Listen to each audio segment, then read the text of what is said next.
হয়, আমি ইতিমধ্যে টেঙাখাত উচ্চতৰ মাধ্যমিক বিদ্যালয়ত যি 10 ফেব্ৰুৱাৰী আৰু 11 ফেব্ৰুৱাৰীৰ পৰা HSLC আৰু হায়াৰ ছেকেণ্ডেৰী পৰীক্ষা অনুষ্ঠিত হ'ব। সেই পৰীক্ষাৰ বাবে আমি প্ৰস্তুতি সম্পূৰ্ণ কৰিছোঁ। এইবাৰ আমাৰ চেণ্টাৰত HSLCৰ মুঠ পৰীক্ষাৰ্থী আছে, ছাত্ৰ আছে 297 জন আৰু ছাত্ৰী আছে 352 জন। মুঠ ছাত্ৰ ছাত্ৰী 649 জন। আৰু হায়াৰ ছেকেণ্ডেৰী পৰীক্ষাত ঠিক তেনেকৈ আৰ্টছত আছে 212 জন ছাত্ৰ ছাত্ৰী, তাৰে ছাত্ৰ আছে 66 জন আৰু ছাত্ৰী আছে 146 জন। ভকেশ্যনেলত আছে মুঠ ছাত্ৰ ছাত্ৰী 9 জন, তাৰে ছাত্ৰ আছে 5 জন আৰু ছাত্ৰী আছে 4 গৰাকী। আমাৰ চেণ্টাৰৰ পৰা HSLC পৰীক্ষাত ইতিমধ্যে আমি 13খন বিদ্যালয়ৰ পৰা ছাত্ৰ ছাত্ৰী আহিব এই চেণ্টাৰত পৰীক্ষা দিবলৈ। আৰু হায়াৰ ছেকেণ্ডেৰীত 3খন recognise school, Tengakhat higher secondary school আৰু Belbari higher secondary, Tingari Chariali higher school. HSLCত তেনেকৈ Tengakhat higher secondary school, Tengakhat girls, Deoghoria high school, Rongchangi high school, Saraswati Devi Bagordia high school, Tingari Chariali high school, little star high school, Borbali Gaon high school, Lohali high school, Dingveli high school, Tengakhat Jatiya Vidyalaya, DDC memorial আৰু নৱোদয় আদৰ্শ বিদ্যালয়।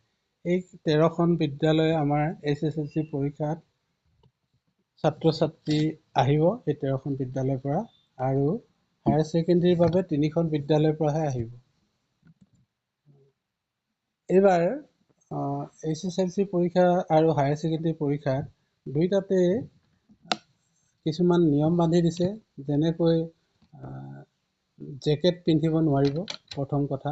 দ্বিতীয়তে ছাত্ৰ ছাত্ৰীয়ে জ্যামিতি বক্স বা অন্যান্য তেনেকুৱা সামগ্ৰী আনিলে স্বচ্ছ আনিব লাগিব, অৰ্থাৎ ট্ৰেন্সপাৰেণ্ট, যিটো আগতে সেইটো হোৱা নাছিলে। তাৰপিছতে মোবাইল ফোন আনিব নোৱাৰিব আৰু যিকোনো ইলেক্ট্ৰনিক ডিভাইচ আনিব নোৱাৰিব, যেনেকৈ স্মাৰ্ট ৱাচ আনিব নোৱাৰিব আৰু পানী বটল আনিব নোৱাৰিব। এইকেইটাই নতুন নিয়ম কৰিছে, বাকী আগৰ নিচিনাই আছে। কিন্তু এইবাৰ আৰু এটা অলপমান বেলেগ কথা এটা আমি এতিয়ালৈকে কনফাৰ্ম নহয় যে কৈছে, এই অন্যবাৰ মানে HSLC যি পৰীক্ষা হয় তাত গোটেইকেইটা মিডিয়ামৰ পেপাৰ একেলগতে থাকে। এইবাৰ কিন্তু প্ৰতিটো মিডিয়ামৰ কাৰণে বেলেগে বেলেগে পেপাৰ হ'ব। প্ৰশ্ন একেটাই হ'ব, কিন্তু পেপাৰখন বেলেগে সুকীয়াকৈ থাকিব। ইংলিছ মিডিয়ামৰ কাৰণে অকল ইংলিছখিনি থাকিব তাত, অসমীয়া মিডিয়ামৰ কাৰণে অকল অসমীয়া, হিন্দী মিডিয়ামৰ কাৰণে অকল হিন্দী, বেংগলী মিডিয়ামৰ কাৰণে অকল বেংগলী আখৰ থাকিব। গতিকে সেইটো নিয়ম একেবাৰে নতুন হৈছে এইবাৰ। তাৰ কাৰণে অলপ সুবিধা হৈছে, আমাৰ বুজাটো অলপ কম হৈছে। এই সুযোগতে মই সকলো পৰীক্ষাৰ্থীলৈ আন্তৰিক শুভেচ্ছা জ্ঞাপন কৰিছোঁ, যাতে সকলোৰে পৰীক্ষা ভাল হয়, আৰু লগতে ভগৱানৰ ওচৰত প্ৰাৰ্থনা জনাইছোঁ আৰু সকলো সাংবাদিক বন্ধুদ্বয় আৰু ৰাইজক এই পৰীক্ষাত সহযোগিতা আগবঢ়াবৰ বাবে অনুৰোধ জনাইছোঁ, যাতে পৰীক্ষাটো সুকলমে অনুষ্ঠিত হৈ যায়। আৰু কাৰণ অকল এই চেণ্টাৰৰ ইনচাৰ্জ বা শিক্ষক শিক্ষয়িত্ৰীয়ে পৰীক্ষাটো সুকলমে পৰিচালনা কৰাত যথেষ্ট অসুবিধা হয়। গতিকে ৰাইজৰ সহযোগিতা নিতান্তই প্ৰয়োজনীয়। গতিকে মই এইখিনিকে ক'লোঁ। গতিকে সকলো পৰীক্ষাৰ্থীকে পুনৰবাৰ শুভেচ্ছা জনাইছোঁ, যাতে সকলোৰে পৰীক্ষা ভাল হয় আৰু ভাল হ'ব বুলি আমি আশাবাদী। ধন্যবাদ।